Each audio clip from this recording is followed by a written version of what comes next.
പ്രിയ പ്രേക്ഷകർക്ക് സീരിയൽ ന്യൂസിലേക്ക് സ്വാഗതം. കൂടുതൽ സീരിയൽ ന്യൂസുകൾ അതിവേഗം ലഭിക്കുന്നതിന് ഈ ചാനൽ സബ്സ്ക്രൈബ് ചെയ്യുക. ബെൽ ഐക്കൺ മറക്കാതെ ക്ലിക്ക് ചെയ്യുക. വീഡിയോ ഇഷ്ടമായി എങ്കിൽ ലൈക്ക് ചെയ്യാൻ മറക്കരുത്. തോൽവി സമ്മതിക്കാൻ തയ്യാറാകാതെ മുന്നിലേക്ക് പോയിക്കൊണ്ടിരിക്കുകയാണ് ഇപ്പോൾ പ്രകാശൻ.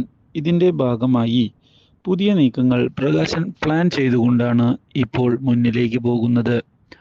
ഇതേ തുടർന്ന് പ്രകാശൻ ചെന്ന് കണ്ടിരിക്കുകയാണ് തൻ്റെ സഹായിയെ. എന്നാൽ ഇതേ സമയം എന്തായാലും ഒരു ആക്രമണം ഉണ്ടാകും എന്നുള്ള കാര്യം ഉറപ്പിച്ചുകൊണ്ട് മുന്നിലേക്ക് പോവുകയാണ് ഇപ്പോൾ കല്യാണി.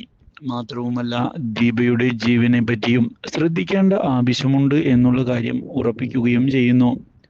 വിക്രമിനെ ഒരിക്കലും വിശ്വസിക്കാൻ സാധിക്കുകയില്ല.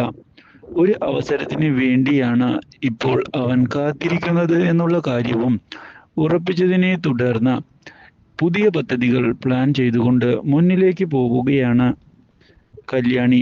കിരണും കല്യാണിയെ ചെന്ന് കാണുകയും കാര്യങ്ങൾ സംസാരിക്കാൻ തയ്യാറാവുകയും ചെയ്യുന്നു.